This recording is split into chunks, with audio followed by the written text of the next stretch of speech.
Au départ, avec ce documentaire-là, je voulais parler de moi. De ma dépression, des moments difficiles, puis de comment j'avais réussi à m'en sortir.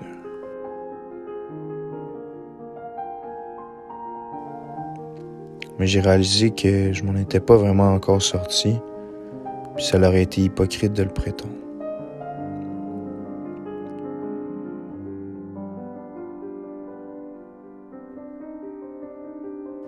Je me suis donc tourné vers ce qui m'a passionné toute ma vie, l'art. Depuis la première fois que j'ai tenu une caméra dans mes mains, j'ai développé une genre d'obsession à filmer tout ce qui m'entoure. Pour moi, c'est devenu une genre de façon de figer des moments dans l'espace-temps puis que ça devienne des genres de capsules temporelles qui peuvent jamais disparaître. J'ai aussi commencé à faire de la musique récemment puis ça en est devenu une passion. J'ai donc décidé de raconter un peu ce qui s'est passé dans les dernières années, ma relation avec l'art, puis comment ça m'a permis d'aller mieux, puis de me fixer des vrais objectifs.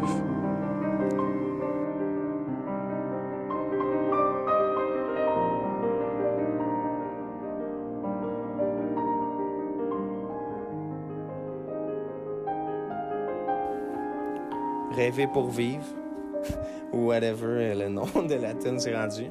Prise 3, avec Michael Chartrand au 2-8-3 au Solanise, le gang, le sang, la famille. Rêver pour vivre, vivre pour rêver, dernière version dans le studio, le 2-8-3, Michael Chartrand, la famille, le sang, tu connais les bails. C'est parti.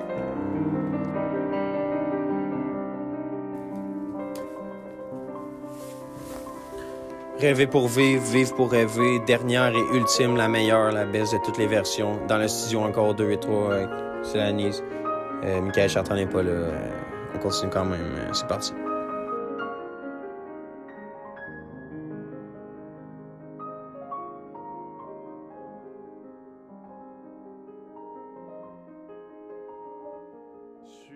Moi, j'ai grandi à Varennes, tout mon primaire. Après, au... Tu vas demander à recommencer en disant ton prénom. Effectivement. Ton âge, pas si vous voulez. Parfait, ok, me présenter for real. Ouais. Bon, je m'appelle Michael Chartrand, j'ai 22 ans. Je viens de Varennes, c'est là que j'ai grandi la majorité de mon enfance. Après, j'ai déménagé, j'ai grandi à Gore, dans la forêt. Homme des bois que je suis. Michael et moi, on s'est rencontrés à ma première année du cégep à travers le football. Mais j'aime dire qu'on est vraiment devenus amis 1 an plus tard autour d'un piano. Le piano, c'était... Gros, je sais même plus. Mick! C'est quand l'histoire du piano? J'étais à Longueuil. Fait que c'était en 2020. En fait, C'est à l'automne 2020. C'est avant... Non. C'est... je sais pas si c'était à l'automne 2020 ou au printemps 2021. Fait que c'est l'automne-été... Ouais, 2020. Automne-été 2020. Mais j'étais dans mon appart pourri à Longueuil. Je passe voir Michael une journée à son appartement. Ça fait longtemps qu'on n'est pas vu. Je suis censé passer pour 15 minutes, juste lui dire salut. Je m'en allais chez ma mère. Puis finalement, on a parlé pendant comme 6 heures, je pense. Pendant 8 heures, on est resté assis chez moi à Longueuil. On a parlé. Puis on parlait d'art, on parlait de cinéma, on parlait de musique et tout. Puis là, lui, il me racontait que quand il était jeune, il avait un piano. Puis moi, j'avais ça parce que ma mère m'avait donné ça quand j'étais vraiment petit, parce que je voulais faire de la musique. Puis je l'avais jamais vraiment utilisé. Tu vois, j'avais joué un peu de piano dessus, mais j'étais pas vraiment bon, je voyais pas vraiment d'intérêt à ça. Puis il était chez moi, chez ma mère, puis il servait plus à grand chose. Puis moi, j'étais comme c'est cool, mais moi, j'aimerais faire de la musique. Je sais jouer du piano, mais j'ai pas de piano. Puis là, il m'a dit, ben, Je te laisse le piano. Puis peut-être que toi, ça va t'aider dans la vie. Peut-être que toi, tu sais, on n'avait pas l'idée de faire des projets ensemble. J'étais juste, moi, je peux t'aider à faire un peu ton projet. Puis tu sais, on va voir où que ça mène. fait que vraiment, genre, il est parti. J'étais comme, ok, tu sais, je vais essayer de me renseigner là-dessus. J'ai commencé tranquillement. Je suis venu ici. Puis là, il y avait son piano. Puis Puis là, on a chillé et tout, whatever, le temps que ça a duré. Là, je suis revenu chez moi avec le piano, puis c'est là que j'ai branché le piano pour la première fois dans mon ordi. Puis c'est son piano, c'est encore le même piano, c'est un clavier, c'est un Casio. Puis depuis cette journée-là, après ça, on a passé presque 1 an où on se voyait à toutes les fins de semaine. Puis mec qui faisait de la musique. Puis c'est vraiment comme ça que ça a commencé. J'ai donné le piano. Lui, il est parti dans l'inspiration de ouf. Il a changé de parcours scolaire. Il allait à l'université en musique. Il a décidé qu'il faisait ça. Puis moi, je l'ai suivi là-dedans parce que j'étais comme, bon, c'est super cool. J'ai quelqu'un qui fait de la musique. Moi, je suis pas un musicien de fou, mais je suis capable d'écrire. Fait que c'est ça. Le piano, pour moi, c'est vraiment le commencement. C'est l'objet que j'y ai donné qui a comme soudé notre amitié. Puis qui a fait que là, ben, On s'est rapprochés à un point vraiment marquant dans nos vies. Pas juste pour nous, pour le monde en général. C'est la pandémie, puis personne ne savait vraiment qu'est-ce qui allait se passer avec la situation. On en a donc profité pour faire de l'art et cultiver notre amitié. La pandémie, pour moi, c'était totalement nice. Ben, pas totalement nice. Il y a eu des moments d'angoisse ou des moments de solitude, mais overall, quand j'y repense, il va y avoir un avant, un pendant puis un après, mais moi, le pendant, c'est des bons souvenirs. J'ai solidifié mon amitié avec toi. J'ai solidifié mon amitié avec plein de gens. J'ai vu qui étaient mes vrais amis plus, tu sais. Ben, tu sais, la pandémie, moi, c'est juste avant, j'avais déménagé, moi, je jouais au football, puis je me voyais aller dans ça à ce moment-là. Je pensais que c'était mon identité, si on veut, dans cette quête-là. Puis vraiment, ça m'a anéanti mes chances, la vision que j'avais. Fait que là, ça m'a rendu perdu totalement. Mais en même temps, ça m'a permis de me retrouver dans quelque chose d'autre. Ça m'a permis de vraiment apprendre à te connaître, de créer des liens que j'aurais jamais pu s'il n'y avait pas eu cette pandémie-là.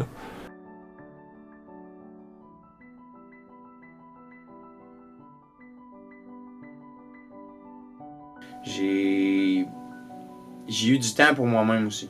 Tu sais, comme je trouve que ça a enlevé toutes les distractions qui font dans la vie qui nous rendent pas nécessairement heureux, dont particulièrement ce qui était à ce moment-là pour moi le travail puis l'école. C'était deux choses qui me rendaient pas heureux. Puis là, de plus les avoir dans ma vie du jour au lendemain, ça m'a juste donné du temps libre pour penser, puis être moi-même, puis réfléchir à ce qu'après je voulais être. Tu sais. Quand ces choses-là vont recommencer à être nécessaires dans ma vie, à les faire d'une façon que j'aime. Je reviens chez moi, je me questionnais sur mon avenir, sur ce que j'aimais, sur ce que je voulais continuer de faire et tout. Puis, tu sais, je veux dire, ça me ramenait toujours au 2-8-3 avec toi finalement. C'est ça qui est vraiment fort. Ouais, là, j'ai parti là. Surtout que je l'ai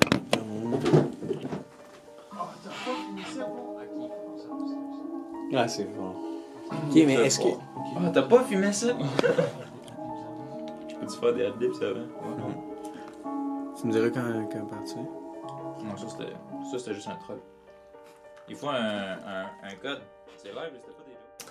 L'amitié, pour moi, je pense que c'est le truc le plus important dans la vie. Tu sais, je viens pas nécessairement d'une grande famille. C'est pas la famille en général, c'est pas quelque chose qui m'a été inculqué ou quelque chose sur laquelle je me rattache toujours. Fait que dans la vie, pour moi, la famille, je l'ai trouvée à travers les amis, dans tout. C'est pour moi mes amis, parce que j'ai pas des amis illusoires, tu sais, j'ai pas des amis que je me fous, tu sais, j'ai soit des amis ou des gens que je connais dans la vie. Puis, ou des amis, des fois.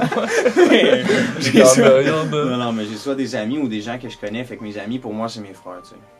Mais mettons, dans ma vie, moi, j'ai une grande place pour l'amitié parce que je suis quelqu'un qui a bougé quand même beaucoup, là, tout au long de ma vie. Fait que des gens, j'en ai rencontrés. Puis il n'y a pas beaucoup de gens qui restent, si on veut. Tu sais, mes amis, je les compte vraiment sur les doigts de mes mains.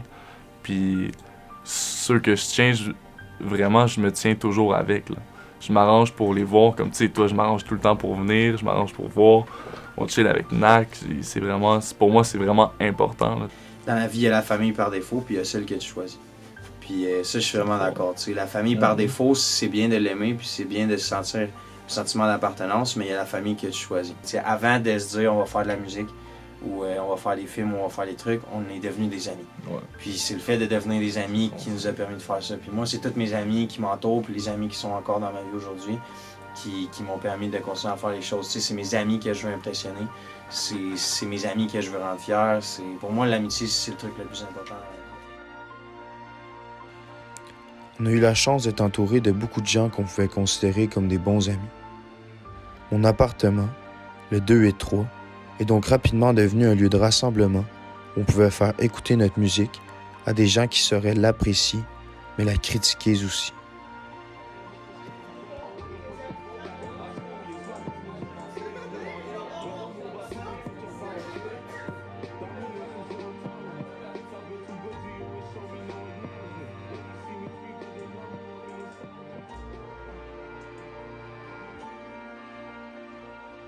C'est donc devant un petit public, composé de nos amis, qu'on a appris peu à peu à assumer ce que l'on faisait. De semaine en semaine, on s'améliorait, et peu à peu, nos projets voyaient le jour. Mais j'ose pas comme l'assumer, on dirait, parce que j'ai l'impression, c'est peut-être un problème au Québec, je sais pas c'est quoi qui se passe, tu sais, mais j'ai l'impression que c'est pas cool. J'ai l'impression que c'est pas cool. Que c'est très jugé. C'est très jugé, justement, tu sais, moi, Genre, quelqu'un qui est musicien, c'est chill. Ouais, c'est ça, t'es mais le genre, gars moi, je qui suis joue de la rapper. guitare. Ouais, c'est ça, T'es un bum, là, t'es Mais un bum. ouais, t'es un bum, bum. t'es un bum, t'es un bum, parce que t'es un rapper, tu sais. Ouais. Puis ça, je trouve ça dommage, parce que oui, c'est dommage. nous, on veut sortir un album. Nous, on veut que là, quand l'été va commencer, on veut faire de la musique puis l'assumer à 100%. Dire, regarde, on fait du rap. Présentement, on est le 283 bloc, on fait du rap, on fait de la musique. Mais en faisant le documentaire, moi, c'est ma façon de dire aux gens, fiez-vous Ça, pas c'est juste l'envers, là-dessus. genre. Ça, c'est tout le travail, le résultat, c'est l'album que tu vas écouter dans tes oreilles. t'as vu Puis ça? le documentaire, Oui, c'est le on- travail que j'ai fait. Après un an d'essais-erreurs, de projets entamés pour être aussitôt abandonnés, nous avons mis au jour un premier projet complet. Un CD de 4 chansons enregistré dans le garde-robe d'un 3,5 à Québec. Assemblé en une nuit par Michael et Nakin. Nous en avons fait une vingtaine de copies que nous remettions à nos amis et nos proches qui voulaient bien l'entendre. Mais aussitôt ce projet terminé, nous en entamions un autre. La journée suivante, nous étions de retour à Drummondville, dans les studios du Cégep, afin d'enregistrer un album que nous comptons sortir cet été. Un vrai projet.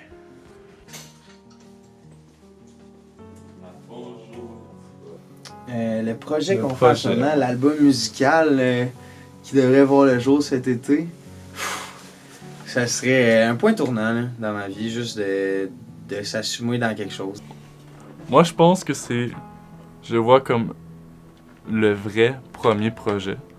Puis, je veux dire, avec la qualité du matériel qu'on a, avec le temps qu'on a consacré dedans, je pense que ça dépasse absolument tout ce qu'on a fait. Puis, tu sais, on en a passé des niveaux, mais je pense que là, on arrive à un niveau qui est presque pro, là.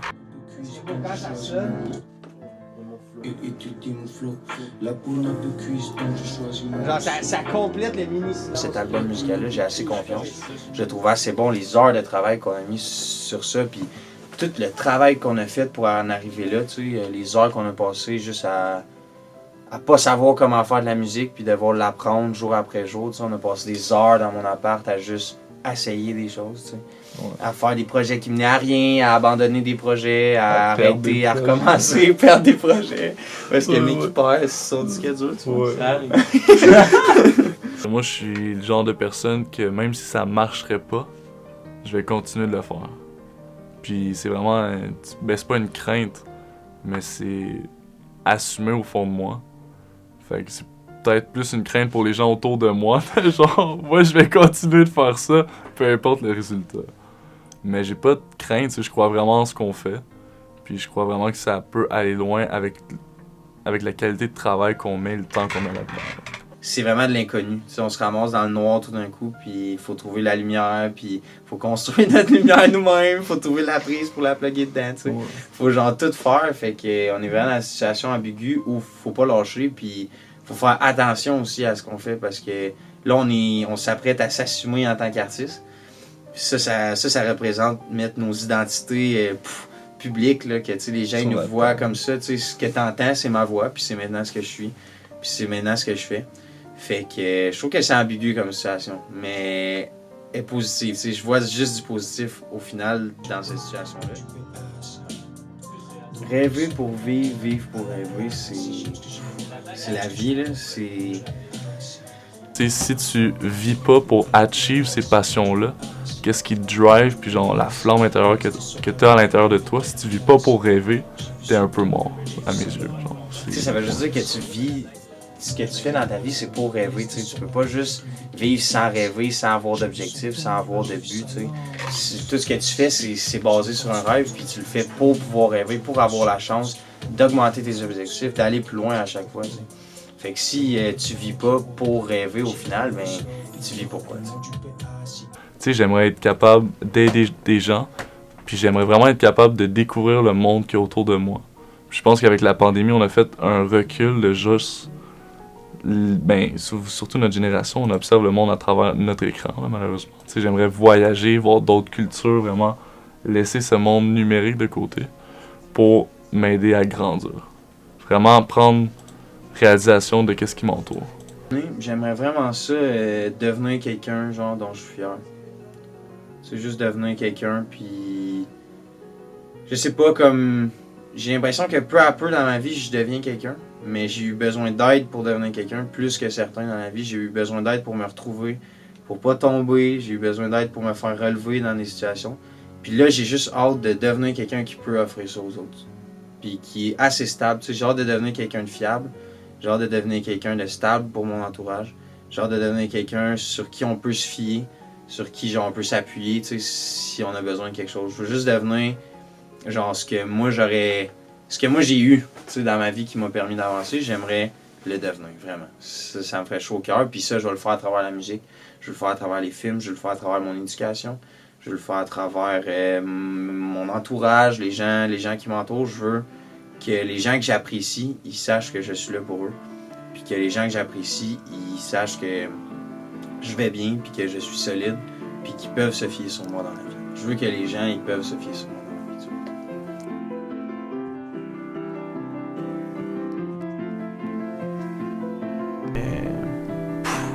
Je sais pas, c'est un genre de projet commun, un album, un documentaire en même temps. Je suis fier. On est imbattable, tu vois. Puis... Ouais, je suis juste fier de ce qu'on fait dans la vie. Je suis juste heureux présentement. Puis c'est juste des grandes choses qui sont. Puis peut-être que pour des gens qui nous regardent dans la vie, qui nous écoutent, ils le perçoivent pas nécessairement présentement. Mais ça va venir. C'est la fin du documentaire pour moi, c'est la fin du documentaire. Puis, je sais pas, je vais finir en disant que je pense que c'est vraiment important de croire en soi, mais de croire à un autre niveau. Pas juste de croire que t'es sur la bonne lignée, mais de croire en tes rêves d'enfant, puis de croire en tes passions, qu'est-ce qui te fait vivre.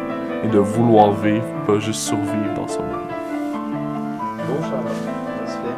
Ouais. Tu fais-tu un puissant? Je fais un pouce. Ouais. C'est à mon tour. Je vais mettre un manteau pour le sourire.